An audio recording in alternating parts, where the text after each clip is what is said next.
Hello, everybody. We are going to go through our webinar today. I call it Market Geometry, and it's Market Geometry 2, which means it's the second part of a series that we're doing.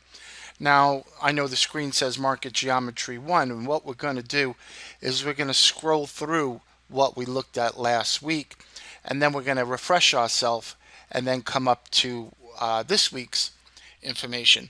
What I did this week was really focus on just several slides, not many slides, but real good quality on what we should be looking at in terms of Elliott wave and how to start looking at price structure. At the end of the slide, I gave you one example of what time ratios would look like, but I know those of you that had asked me during the course of the week, are we going to be speaking about time? Which there's horizontal and vertical Fibonacci. There's price and time. So we're going to end it looking at time, and then the next week we're going to go into time ratios, and then we're going to go into the harmonic patterns, and we got a lot of good things to talk about. But I want to bring it 1 week at a time, one step at a time, so that way we're all on the same page and we're looking at the same thing, and you guys are getting the proper education step by step. There's a saying, how do you eat an elephant? It's one bite at a time. So I don't want to jam everything down your throat in one day. So we'll do it over a period of several weeks. And I think you're going to really like how everything starts to come together. And you'll just see that market geometry really is a phenomenal way to approach the markets. And then later on in the future, after that, we'll start looking at indicators and oscillators and the MACDs and the stochastics and all that other good stuff. But for now, more or less, I want to just focus on the market geometry. So let's take a ride through what we looked at last week. And last week we discussed trend, range, price relationships, and started talking about Elliott wave. Now, this information is also in your back office of your website under the trading series, educational trading series. All right, so we have that already put up there in the back office, and we'll just continue to add videos for you along this topic under the market geometry. And last week we discussed what a trend is. And what we're going to discuss today has direct relationship of what we discussed last week, trend. An uptrend series of higher highs and higher lows, and a series of a downtrend is a series of lower lows and lower highs, and we see this evidence right here. That's what an uptrend looks like, and that's what a downtrend looks like. And remember, you can go back to the prior videos that we recorded, and you could always go through them and advance forward to get your education proper. And we discussed what a downtrend was. We discussed what an uptrend was. And basically, the uptrend is higher highs and higher lows at every high. Well, if I can get this, every high is higher than the prior high, and every low is prior than the higher low. And that is what an uptrend is, or a trending market. Next.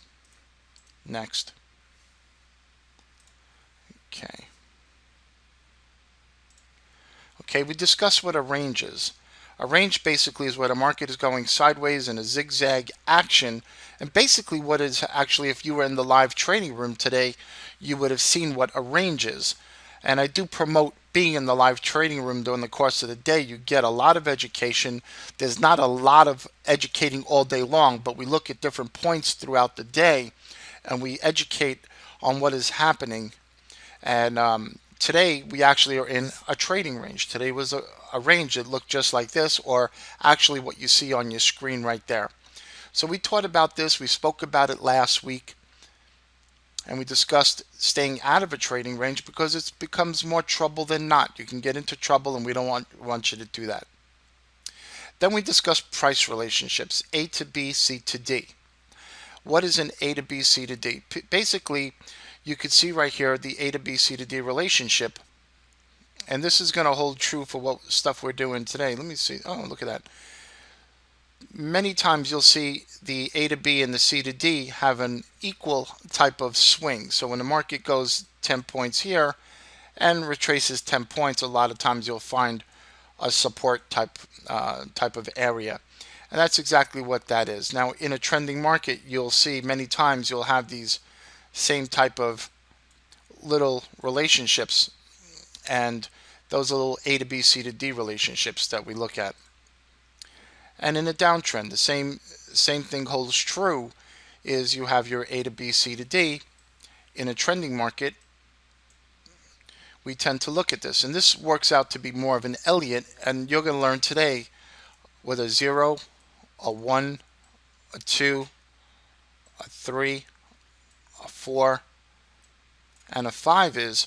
And that when we talk about the 1 to 2, 3 to 4, I want you to keep in mind the A to B, C to D. And we're going to discuss that a little bit more in detail as we approach each slide going forward. So keep that in mind. In a trending market, these A to B, C to D relationships are also tied into those 1, 2, 3, 4 and the Elliott wave process.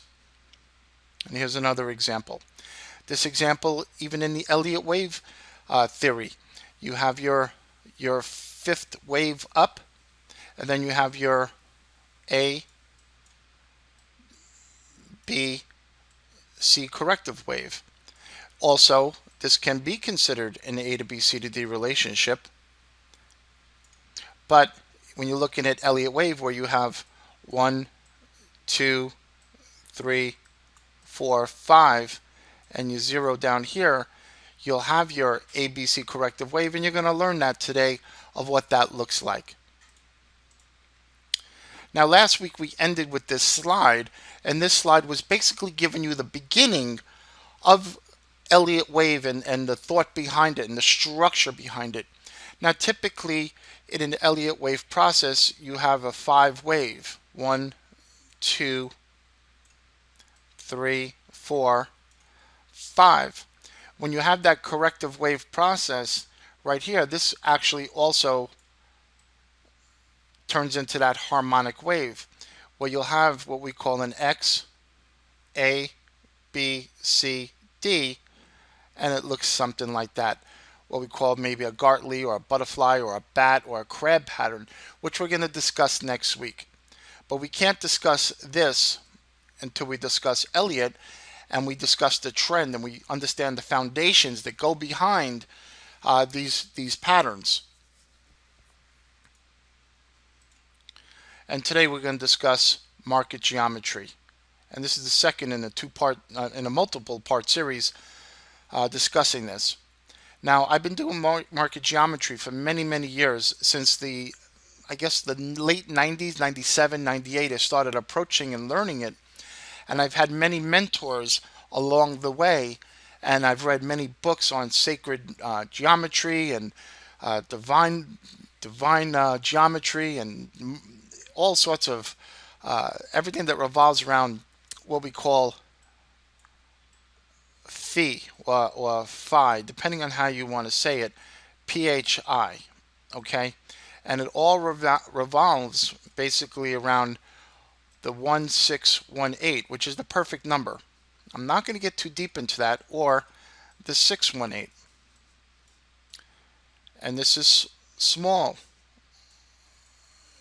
PHI. So you have the big one, phi, and the smaller one. And the big one is 1618, and the little one is 618. And this is where everything is revolved around when it comes down to Fibonacci and market geometry and relationships and squares and rectangles. And you can go anywhere in the world, look at plant life, look at the human body. You can look at architecture around the globe from thousands of years ago. You can look at the pyramids. You could look at the stars and the sun and the earth, and however you want to do it, it always seems to revolve around the world's perfect numbers. So even that spiral, that nautilus shell, or just natural spirals, they have their 618 and 1618 relationships, the solar system. So it all comes down to these numbers, but we're not going to get too deep into that. If you want to learn more about that, I did a nice class. It's in your back office under the trading series. It's called Commonalities. It's a commonality video, and it breaks down all these numbers, squares and rectangles and shapes, and it gets more into the relationships and commonalities. And you're going to take what you've learned today, what you learned last week, and you can actually look at what we did in that prior video. It was a couple of months ago, and you can see how everything just ties together real smooth. So I'm not going to keep it, here it goes. I'm not going to keep it confusing today. I'm going to keep it simple so that way we go step by step. So the next thing we're going to talk about is basic retracements in the market and what they call, and we'll put quotes around it, Fibonacci. Now, Fibonacci, we have 38.2, a 50%, and a 618, which is the ones we're just going to focus on right now. All the other complex ones we're not going to worry about. There's all these other ones, and there's many, many different projections and extensions we're not going to get into. This right here, the 70.7, that has to do with the square and the diagonal of a square, and everything seems to work out. But we're not going to discuss that. We're going to talk about basic fib and Elliott, and the reason why is because it's the foundation of technical analysis. You see, if you look at the bottom here, there was a book, and I'll actually give the book. I'll grab it towards the end, and I'll put it inside the room if I can grab it from my Dropbox. It's called the Dow Theory, and that book basically says, and it gives you the theory of the technical analysis of the markets. It says that the market can retrace 1/3 to 2/3 of its gain or loss, many times stopping at 50%. So we're going to look at 1/3, 50% or half, and then 2/3. If we translate that to today's math, basically the Dow theory that was put together nearly 100 years ago, if we look at that coming forward, and the basic what we have on our retracements on our computers with the modern day charting platforms, 38, 50, 618. And again, we're not going to worry about all these other relationships. We're going to talk about that in the future when we start getting into the harmonic patterns. All right. Also, we have another webinar, a corporate webinar at 4 o'clock. So I'm going to stop this at around 3:50 p.m. Eastern, and then we'll just take a little break, and then we'll come into the other webinar, which you should check. You should have gotten in your email box multiple times. So please look into that. We're going to start that at 4 o'clock. So when the market goes from low to high, we have what's called a retracement, or if it goes from high to low, we get a retracement. And the retracements many times are 38, 50, or 618, depending if it just started at the bottom. If the market's just taken off the bottom, a lot of times it'll come down 50% to 618% before expanding higher. And then it would retrace again, and if it's a very strong trend, it should retrace no more than 38%, max 50% of that swing that it just went up. So this is called the retracement level, and this is going to play part of what we're looking at in terms of the Elliott wave. Traders tend to look at this right here, the retracement. We look at that, okay? We look at where the opportunity is on a retracement in a trend of where we can enter so the trend can continue either up or down. So it's our job to look at these little squiggly lines and try to figure out where we can enter in with the least amount of risk. Now, in a bull market, an Elliott wave is typically made up of 5 waves. Now, in a very strong market, which a lot of times they don't speak about when you're looking on the internet and you're doing your searches on YouTube or you take classes from other people, they don't talk about the 7th or 9th wave, where many times in a very, very strongly trending market, and I mean a market that goes up or goes down, as it shows here, reverse is true in a bear market, meaning that the trend does this. That many times if you do have an exceeding of that fifth wave and it continues strong, you'll tend to get a seventh and a ninth wave, and this is what it would look like. But most times, this is what you're working with, and this is what we're going to discuss, is the Elliott five-wave pattern, where the 1 and 3 and 5 are impulsive, going up, and the 2 and 4 are corrective, and even at 6. They're corrective, meaning going down. Now, this is an uptrending market, and the reverse is true in a downtrending market where those corrections go up. Okay, this looks confusing. Let's break it out and let's take a look at really what we're looking at here. In a five-wave market, you have 0 to 1, 2, 3, 4, 5. Okay, you see that pattern. After you have your fifth wave, typically you'll get an A, B, C corrective wave in that. Now, each segment of a trend, this is a big primary trend, this is the big trend up. Each segment from 0 to 1, from 2 to 3, and from 4 to 5, you will have its own little series or mini swings and have its own five wave. The 1, the 3, and the 5 are impulsive.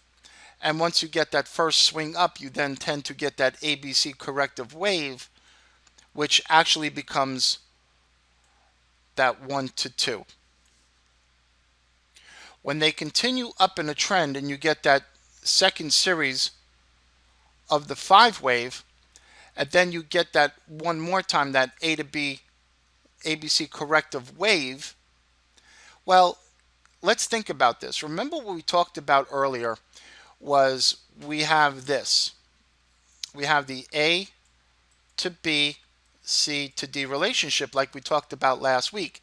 Essentially, the 1 to 2 and the 3 to 4 are that A to B, C to D relationship. The same as in every little swing on the minor trend, you'll have that.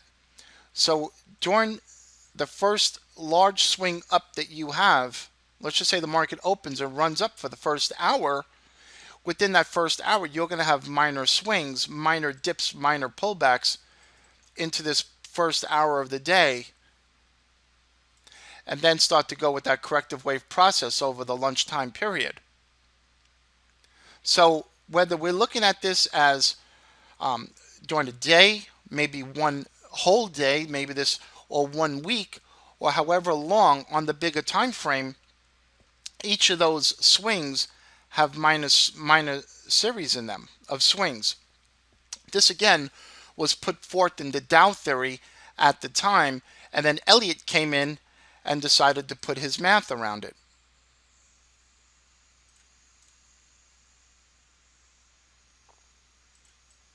Okay, good. Now, wave 1, 3, and 5 are impulse waves made up of 5 waves in the direction of the primary trend. All right, you know what? It's hard for me to see that, so let me go back to the felt tip. All right, which means that's what we have here. 1, 3, and 5 are made up of 5 waves, and here are the 5 waves that we just discussed. Now, waves 2 and 4 are corrections to the main trend, and they're made up of 3 waves or 5 waves. So here, right here, you see this ABC corrective wave. That's 3 waves. 1, 2, 3, where the upside was 1, 2, 3, 4, 5. So waves 2 and 4, which means this one and this one, or the smaller ones, they're made up of 3 waves or 5 waves. Now, what do I mean by a 5 wave in a correction? Well, if we take a look at the bigger picture, the market has these bigger picture moves. When it stops going up and we have the 5th wave of the fifth wave, meaning that this 1, 2, 3, 4, 5 is completing at the same time of the larger term 5, you start to get the correction down, a much deeper correction. Well, in a much deeper correction, you're expecting a large ABC down, but within that structure, it turns bearish for the period of time where it corrects. So you have that 1, 2, 3, 4, 5, then an A, B, C up, and then 1, 2, 3, 4, 5 down to complete the larger term ABC. So when the market finishes going up and it's completed its fifth wave going up, and also the shorter term has completed its fifth, and essentially it's completed one cycle straight up from low to high, that first larger term wave, then the larger term pullback would occur, and within that you'll have your ABC corrective wave.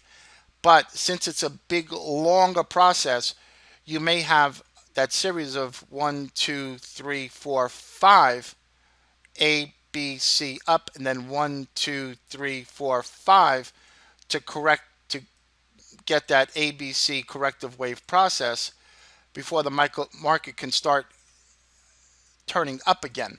So that's essentially what that is saying.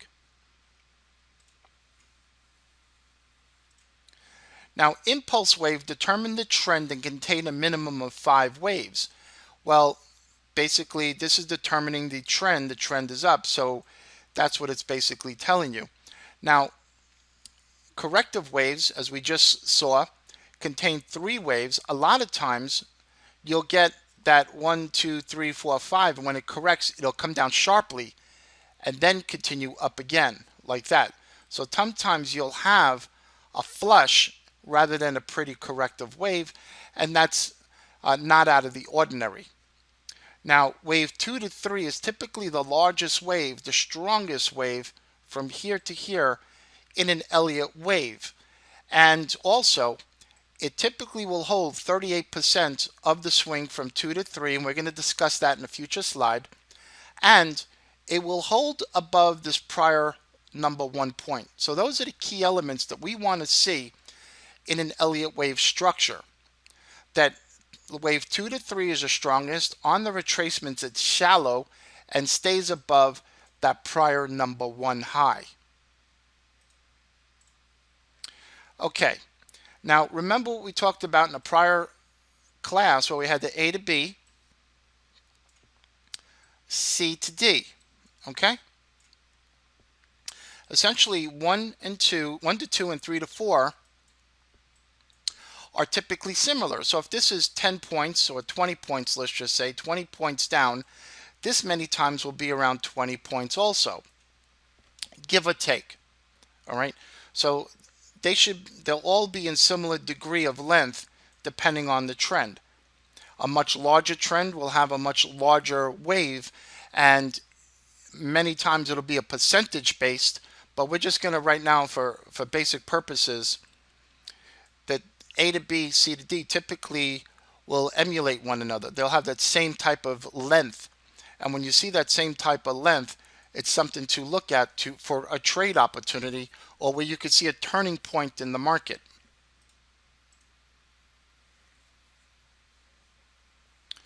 Now, the Elliott wave structure and Fibonacci retracements are important.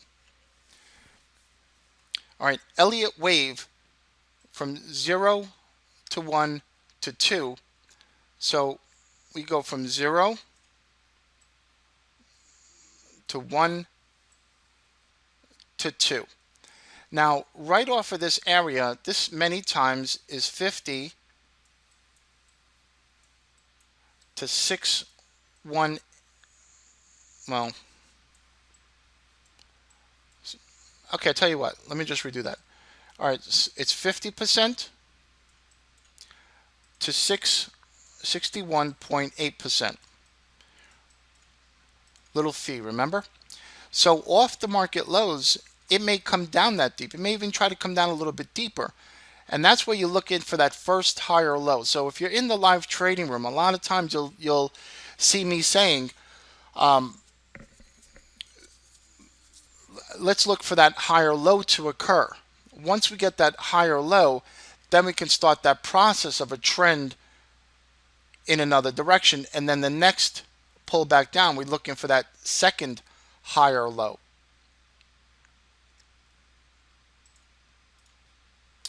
All right. So in this example, we look at retracements of 50 to 618 off that first low. When a trend starts to develop from 2 to 3, that becomes the strongest wave. And typically you'll have around a 38% retracement zone and maximum 50% on a retracement. And that's where we start to get that 3 to 4, also known as that A to B, C to D relationship. So this is the structure of that Elliott wave. And then once they have the 5 wave put in, then we'll start looking at that larger corrective process after that. All right, so we're getting our foundations in, and we're going to look at some live charts right now, actually. And we'll take a look at what we just learned. We learned that, and this is a daily chart of the S&P futures. And this looks like it's from December, looks like last year coming into this year. All right, so I was pulling some stuff down and just making some notes. So if we have the 0, and then we have that initial rally, that's that 1. And then the first pullback, as we said, in Elliott, many times 50 to 618. So the market did its first dip and then started its journey much higher. Now you did have an interruption right here, and we could look at that as maybe a minor wave within the continuation of the much larger trend up. And then finally the market got its 3 to 4 wave. And this right here and this were literally almost the same exact amount of retracement. So that would qualify it as a 3 to 4 or an A to B, C to D. The other thing that qualifies it as a good Elliott pattern is it's 38% retracement or less, and that's coming from 2 to 3. And also it stayed above the number 1. So that's a bullish sign on a retracement like that. Now that next drive up put in that 5th wave, and then after that you had that much deeper move down, that A, B, C corrective wave. And within there you had the little minor waves. Okay, you can't really see them here because they're much larger time frame bars. And then the process continued up. This right here is pretty much a perfect Elliott wave pattern if you think about it. It really is, because the structure is right there. Here's another example. So you had your 0 to 1.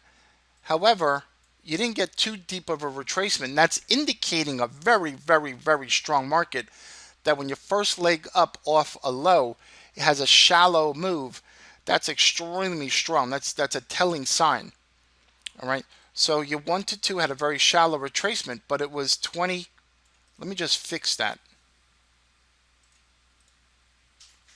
Okay. It was 20 and a quarter points down. The next relationship, when it went from 2 to 3, had its correction down to 4, and that had a 20-point relationship. All right. I have a program that plots all the swings, and it was pointing them out, so I thought to share it with you. And then on that 5th wave up, then it gave you that ABC corrective wave, as you see. So we're basically looking at defining the Elliott wave process, the waves, so you know what to look at going forward. So if I say we have a trend and we have an A to B, C to D relationship, or we have a 3 to 4 wave, or there's 4 waves coming down and it can shoot up for a 5th wave, you know what we're looking at. Or if during the course of a trading session, the market has taken off and we say, okay, we're looking at that price relationship that we had on wave 1 to 2, or that first pullback, you know what we're looking at. Okay? And then if we say we're looking for that corrective wave process, you know what we're looking at. All right? We have a good turnout today, actually. All right, so here's what I want to do. You take a look at this chart. Let me clean all this up here.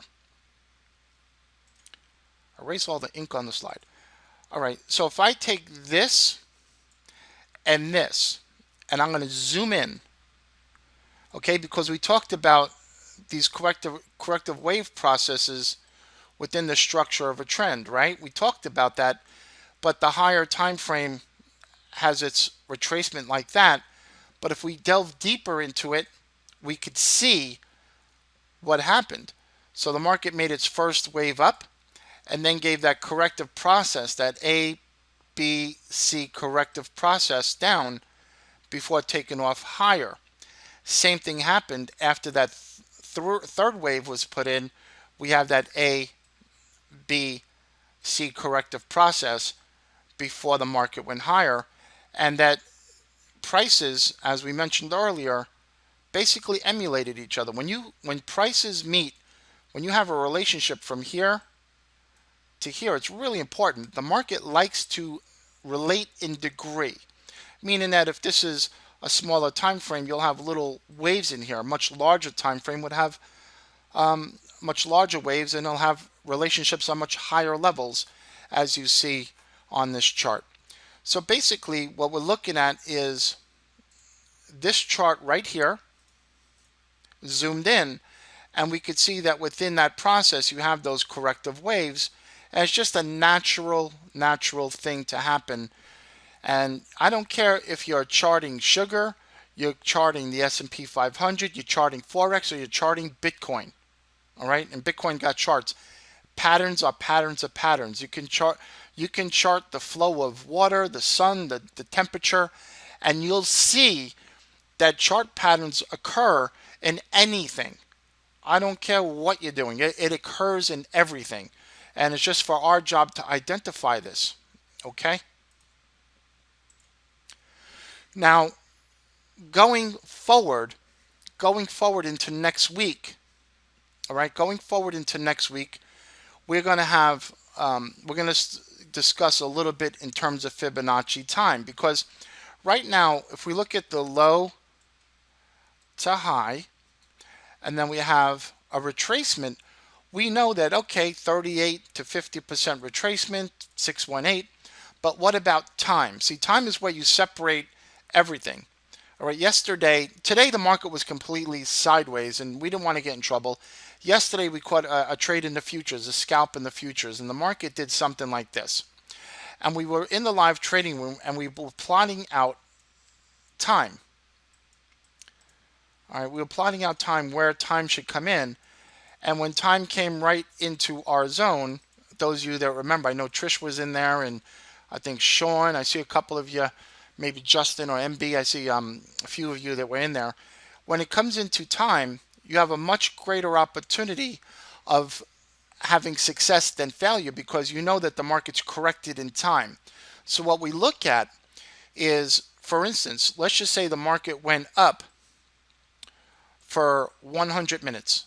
Okay, let's just say when it went up for 100 minutes, and we look at the corrective process, we would say, okay, maybe 38 minutes to 50 minutes it's going to take to correct from here to here. And when it does that, if it's around a retracement level, a horizontal retracement level, it's now exhausted its time retracement and price retracement, and we look for an opportunity for a trade. So the real trick in Fibonacci is not only price retracements, it's also looking at time. Okay, so we could look at all the pretty retracements here. That's great. But the trick is, when the markets came up a certain point and we know what the correction of time should be, or at least the zone of where it should be, it doesn't matter if we're entering here, here, or here. We look at zones where to enter and support of where the market should stop going down. And of course, nothing is perfect. Everything's an estimate. But we look at time and price and where to enter into a trade.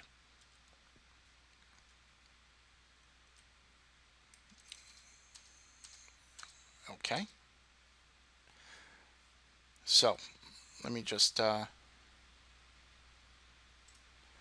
So in this case, for instance, the market went here to here, if we were to take an exact replica of time, you will see that this time and this time pretty much matched up. A lot of times you'll get from the swings 100% of time should match up.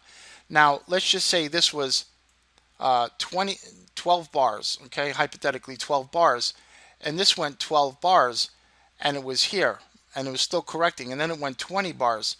Well, we have other things that we're going to discuss going forward in terms of what we call overbalancing of time or overbalancing of price, meaning that if price went down to 25 points rather than 20 points and went further than it should, all right, there was a gentleman, his name is Gann. He basically said if time or price takes too long, that's indication that possibly we can have a trend change. But sticking with the thought, if this had 12 bars, we're looking at roughly 12 bars also. The other thing we look at is we take this low to this high and we measure time. So whatever time it took to go from here to here, from 2 to 3 wave, we're then going to measure 38, 50, or 618% of this. So let me continue of where we were. So when we look at the markets, all right, I know you're going to have to look at this once I record it and I'll put it up on the site. You're going to have to look at this over again, because if it's a little bit too fast, you have questions, you just stop and look at it again. And I'm sure next week we're going to have a ton of questions. So when the market goes from 0 to 1, certain amount of time was spent, and then we look at a percentage just like we look at Fibonacci going forward. The same thing, we look at from 0 to 3. We look at 1 to 3. How long did it take to go from 1 here and a percentage going forward? How long did it take to go from 2 to 3 and a percentage going forward?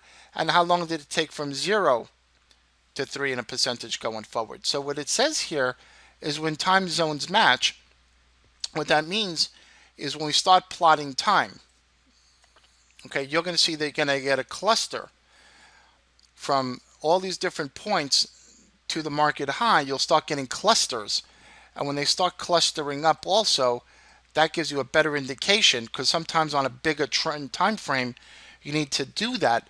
You'll start getting clusters of time along with clusters of price, and that's where we try to identify trend turns. All right, and next is next week. All right, we are going to review Elliott wave. We're going to review Fibonacci price ratios like we talked about today. We're going to expand on that because it's going to be important to what we're going to go through. We're also going to go into more of price and time, meaning that price sideways, time vertical, and how they meet. We're going to get into that in detail. I just gave you a little taste of what we're going to look at. Now, what's important is we're going to go into the intro of market harmonics, or what they call market geometry patterns. It's the same thing. You could hear clusters, market symmetry, commonality zones, harmonics, geometry patterns, however you want to call it. It all works out to the same. And I can give you an example in a moment. All right, so if I take the bat, the butterfly, the Gartley, the crab, the shark, the cipher, these are all what they call harmonic patterns that were developed by a couple of people. You have Bryce Gilmore. Originally started with H.M. Gartley in a book he had, and in that book it was page 222. So they called that the Gartley pattern because he figured that if the market did something like this, it had a pattern. So somebody took that, created a pattern, and Bryce Gilmore, who's retired now, was one of the pioneers. Him and Larry Presavento, Scott Carney, and they've put together these books. These you see them all over YouTube, but I'm going to put it all together for you. So don't worry about that. Don't let the word scare you. And then we're going to look at Fibonacci projections, extensions, retracements. We're going to look at 3 drive patterns. What is that? Well, if we look at a 3 drive pattern, essentially looks like the 5 wave. Okay? The 5 wave is here. But the three drives pattern actually is a climactic pattern to end the trend. And what I'm going to do is I'm going to go back, go back, go back, go back, go back, go back, go back, go back here. All right. So if we look at the three drives pattern, at the end of a bigger time frame wave, we get these three drives. In this last thrust up, you'll tend to get three drives. The market does something like this. Real shallow drives up, and that typically ends the trend. So a lot of times you'll see that on the fifth wave of the fifth wave. So like we show here, you have the fifth wave on the first one, fifth wave on the third leg, fifth wave on the fifth. A lot of times you'll get that, and you'll start that larger term corrective process. The Gartley pattern, as we were discussing, you can have something similar to where you have an X here, and it'll look something like this, okay? Butterflies, Gartleys, crabs, something like this, where basically you're looking at this as A to B, C to D, which is it's another way of saying that the market put a high and then you have an ABC corrective wave. So in a bullish trend, you'll tend to get that pretty harmonic pattern, but it's within the context of a trend anyway. And we look at different levels and spots where we start identifying clusters and both time and price. So we're going to get deep into this as we go into the further weeks. You're going to really like what I have in store for you. And every week we're just going to eat a little bit. We're coming into about 3:47 to 3:50 p.m. And what we're going to do is we're going to take a break. And then we're going to go and do the other webinar. And that will happen in about 10 minutes. So I'm going to take about 15 minutes. So let's take a little break. Let's stretch out. And let me go back to the other chart if I can do this. Hold on a second. Okay. Alrighty.